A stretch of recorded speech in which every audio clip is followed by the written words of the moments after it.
Hi, everybody. Welcome to English Digest. I'm Tom. Hi, I'm Stephanie. Now, today we're going to continue talking about Zoom conference calls, or whatever app you're using for your conference calls. I guess Americans tend to use Zoom a lot. I don't really attend meetings here in Taiwan so much, so I don't really know which application you are using, but we've got this thing called Zoom fatigue that is a common term used to people who are burning out using Zoom. Yeah, it seems convenient to use this application to have those meetings, but they can wear you down. They are quite exhausting. So, yeah, people are getting tired of using Zoom for these conference calls. We're going to read through today's discussion or lesson, and then we're going to be coming back to talk more about what some of these phrases mean. And then later, after listening to our Chinese teacher, we've got some discussion questions.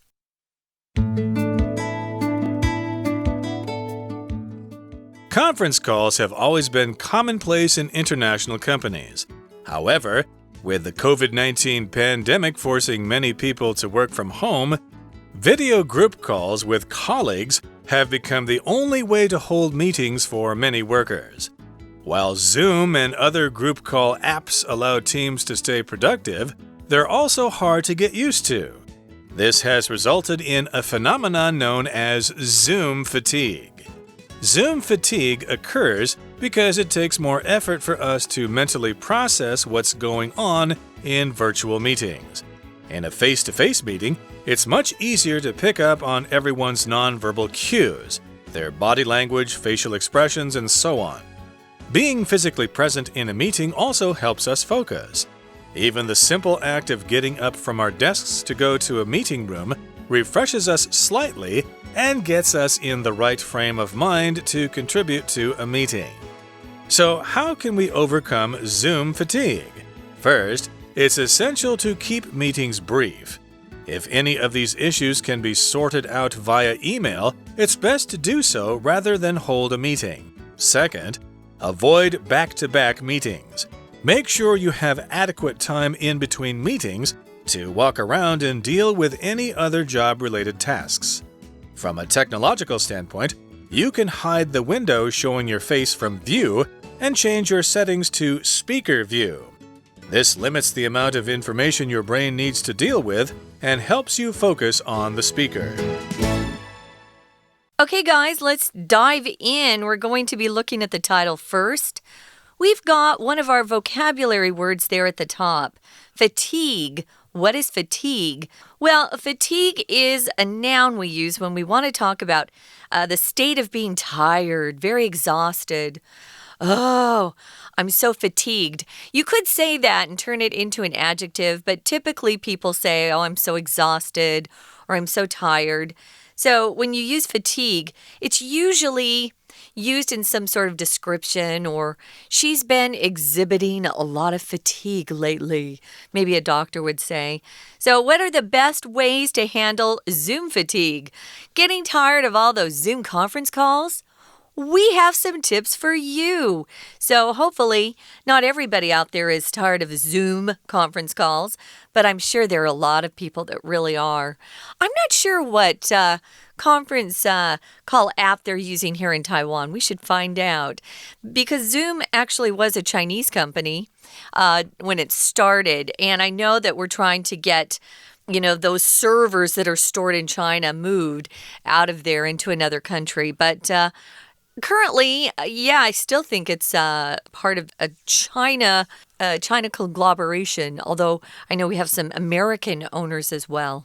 Yeah, my family wanted me to sign up for Zoom, but I understood there were some security issues with Zoom. Oh, when it first started, Tom, they had people breaking into conference calls. Oh, no. Yeah, just to play around with you. They supposedly have fixed those security problems, but whatever you say on those calls isn't necessarily secure, so be careful, guys. Well, the point is Zoom is an application that is often used in the West, in America and places like that.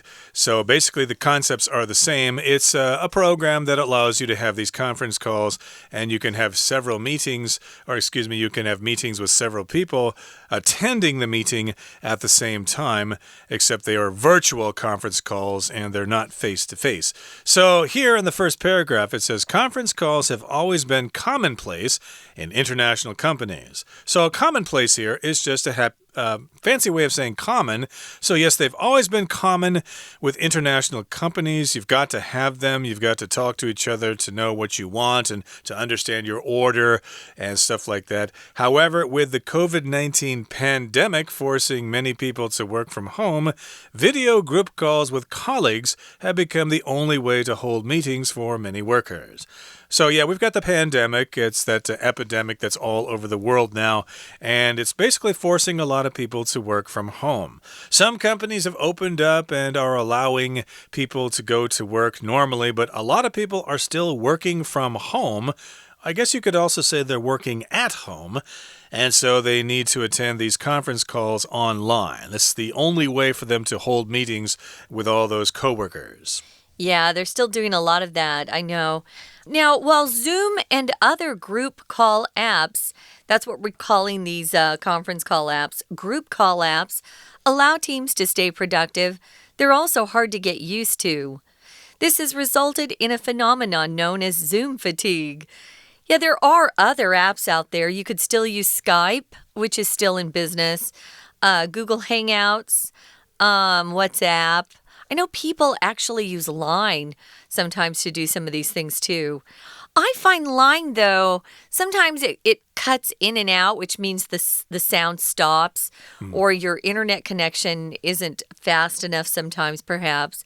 So, yeah, Zoom supposedly has better technology. You need a password or a passcode to get in. So whoever is running the call, like my friend Heather runs the Zoom calls with my group of girlfriends, she always gives us a passcode to use. So while Zoom is just one of those group call apps, sometimes having these conference calls can be very productive. Sometimes not too productive. It depends. If you say something is productive or someone is productive, it means you're able to get a lot of things done in a short amount of time. You're not wasting time. In other words, you're being very efficient. You're being productive. Sometimes I'll say, yeah, I didn't have a very productive day. Or if I got a lot of things accomplished, I had a very productive day. And also these group call applications are kind of hard to get used to. You can't really understand how they work. They're just difficult to be comfortable with, and this has resulted in a phenomenon known as Zoom fatigue. So yeah, people are getting tired of using Zoom. It's not Zoom's fault itself. It's just people have had to rely on this particular application for so long that they're kind of getting burned out. It's Zoom fatigue. Burned out is a common phrase we use to talk about someone who is just tired of something. Now, Zoom fatigue occurs because it takes more effort for us to mentally process what's going on in virtual meetings, which is very interesting. You'd think it would be very easy. It seems like everything's right there in your face. You know, how difficult can it be to process what's going on? Well, in a face-to-face meeting, when you're live and in person, it's much easier to pick up on everyone's nonverbal cues, their body language, facial expressions, and so on. Yeah, you can see the whole picture, can't you? If you're live and you're face-to-face with someone, to pick up on means you're looking at something and you're able to assess correctly what's going on. And nonverbal cues are everything they do beyond or besides the words coming out of their mouths. Their expressions, how their body is, maybe they're standing, they look tense or they look relaxed. All of those things go into how you interpret what they're saying. Now, a cue is just a little piece of information. For example, if you're an actor and it's time for you to go on stage. Your stage manager will cue you or give you a cue. It's a verb or a noun, which lets you know, oh, it's time for me to go on stage. Or if you're singing in front of an orchestra, the conductor will cue the singer when it's time to come in. That's giving someone a little piece of information. It could be a sign with hands or in any other way. It could be a verbal cue. It could be something that they just see. But those let you know, give you a little piece of information about what's going on. So according to our article, if you're face-to-face, it's easier to pick up on all of these non-verbal pieces of information or cues. Yep, they're nonverbal, like facial expressions, and then maybe they do have to do with speech, like your tone of voice, your pauses, all those things. They're all considered nonverbal information or nonverbal cues. So, yeah, I guess I could imagine this. If you're having these online meetings and you've got the camera shoved in your face, they're going to basically see your expressions all the time. In a conventional meeting, I think you can probably maybe turn your head away from the front of the room and pretend you're reading a document or something so they don't see your facial expression all the time. But I guess with Zoom, that camera's on your face all the time, and if you look away from the camera, they're probably going to think, hey, why are you looking away? This is a meeting. What are they doing? I know. You're supposed to be paying attention here. So, yeah, it's easier to pick up on those nonverbal cues, which include body language, facial expressions, etc. Now, being physically present in a meeting also helps us focus. So yeah, if we're physically present in a meeting, we can focus better. I guess it's easier to lose focus, to get distracted if we're having these virtual meetings. Oh, it sure is. Especially when you can hear things going on around you.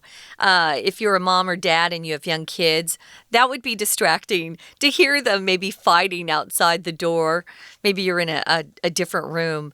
So even the simple act of getting up from your desks to go to a meeting room actually helps refresh you. If something refreshes you, it just gives you more strength, more energy. One of the things I like to do, I just mentioned, was I like to get up, go outside for maybe 10-15 minutes, do a quick walk, come back in and try to write some more if I'm writing some articles, because just sitting at your desk nonstop is really tiring. You wouldn't think it would be, but it is.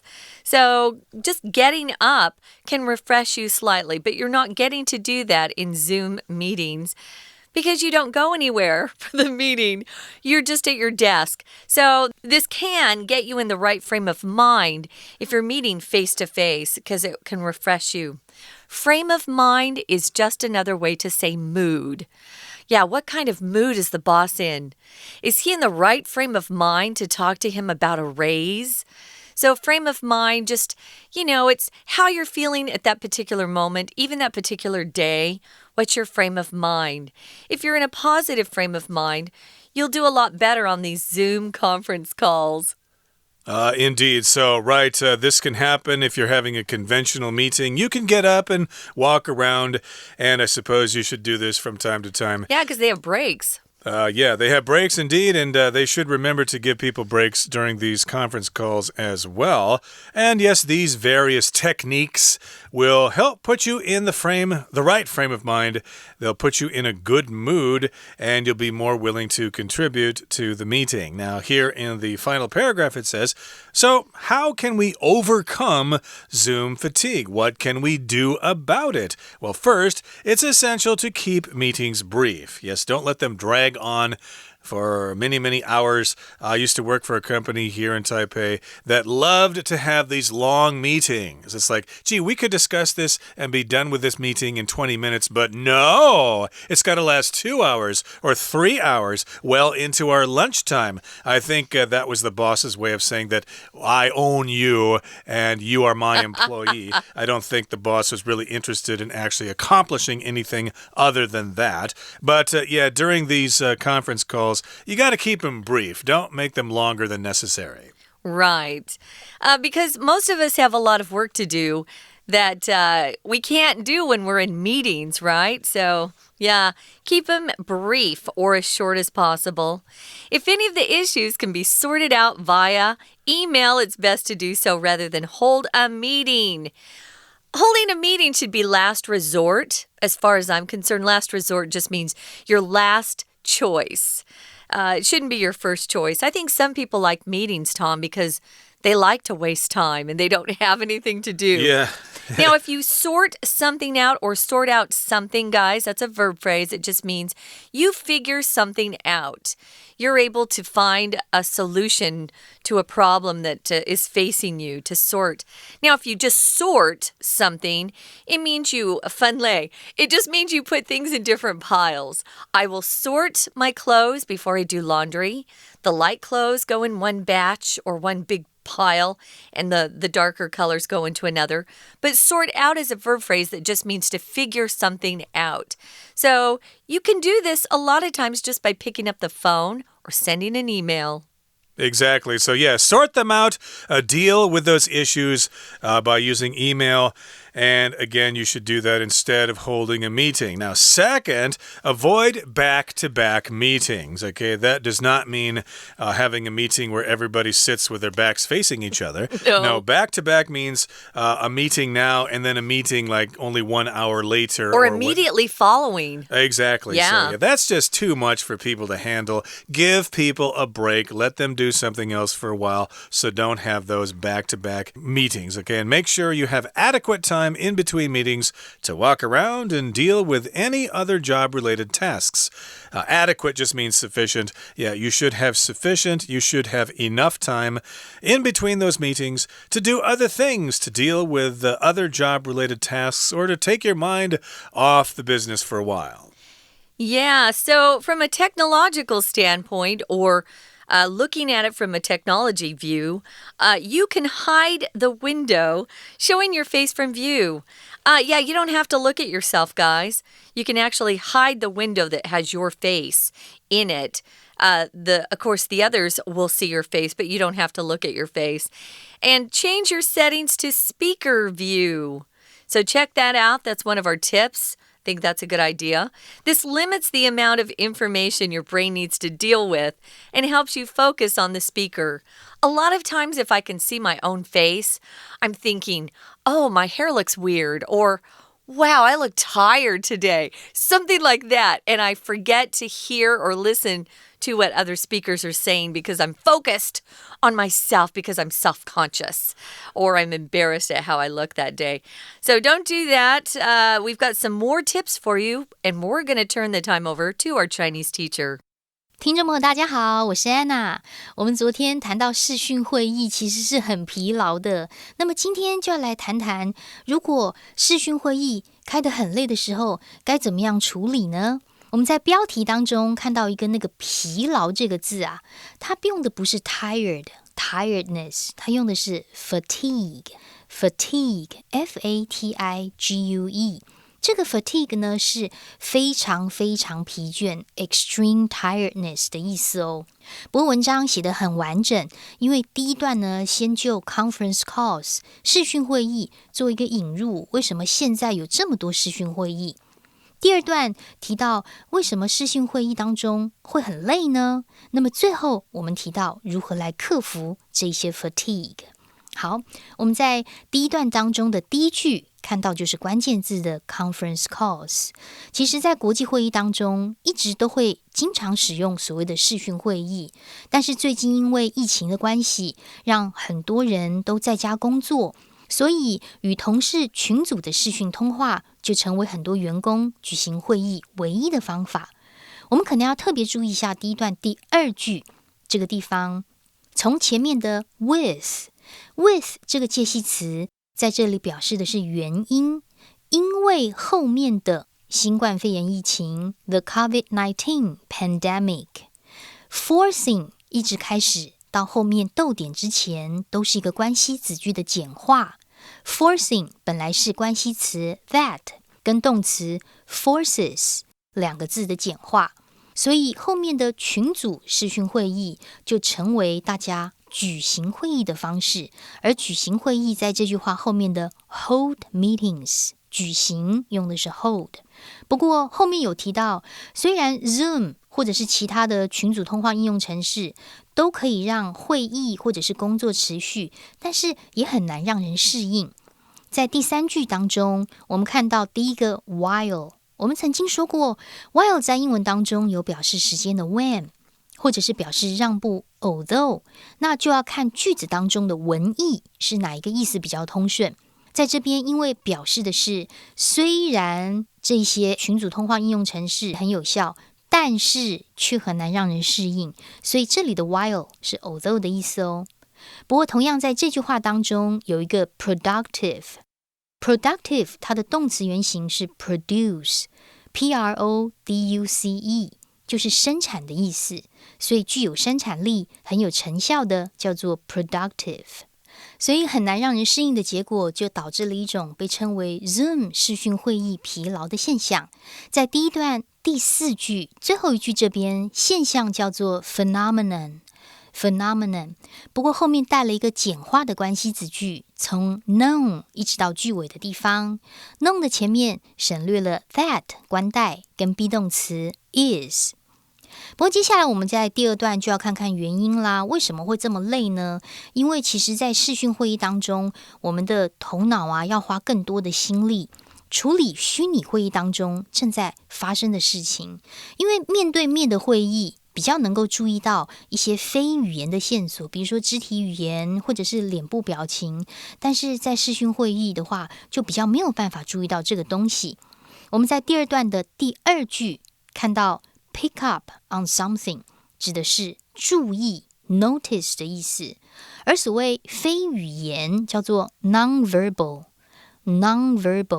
后面的 cue C-U-E 指的是一个 hint 一个线索。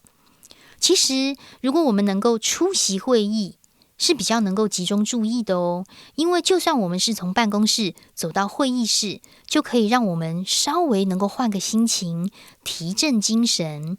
在这一段第4句当中有一个动词叫做 refresh， 它就是提振精神或者是使什么东西焕然一新的意思。所以即便只是从办公室走到会议室，就可以让我们的身心保持一种很正确的状态，然后准备去开会咯。那么后面同样在这句话当中看到一个动词片语叫做 contribute to something，贡献于或者是付出心力。好，最后一段终于讲到重点啦。如果我们在视讯会议真的这么疲倦，到底该怎么办呢？一定会有几种方法，所以我们期待文章当中会有一些转成词语，例如第一，首先 first， 其次再来 second， 这一些转成词语。好，我们看到第一，首先呢，我们一定要保持会议非常的简短。如果不要开会就不要开会，如果可以透过电子邮件就不要再开了。它出现在最后一段第3句当中，有一个动词的 sort out， 在这里是解决问题解决的意思。后面的 via V-I-A 指的是透过某一种方法或者是管道。那么接下来呢，第2，如果真的开的话，也不要开连续性的会议。同样这段的第4句，我们看到 back-to-back meetings， 在这里的 back-to-back 指的是连续的 one after another， 不要一直连续着开哦。如果是在开会的时候，会议跟会议当中是有足够的时间可以四处走动，或者是处理一些其他相关的工作。在最后一段的第5句，我们要特别注意一下Between meetings 这2个字可以画起来，它特别指的是会议当中的空档，所以前面有一个 in， 并不是介系词后面加了介系词的概念，而是 in between meetings， 在会议当中的空档要有 adequate time， 要有一些适当的时间。而最后呢，其实你可以把你自己的视窗关掉，然后设定成说话者检视，这样就比较能够专注，减少疲劳哦。以上是我们今天的课程。We're going to take a quick break. Stay tuned. We'll be right back.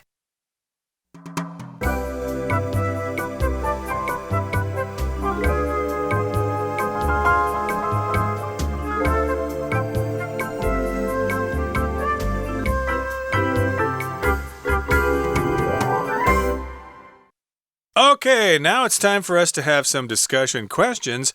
We're going to discuss these questions amongst ourselves here, and we hope that you do the same with your classmates or even with yourself in the mirror. Who knows? So here we go, discussion questions.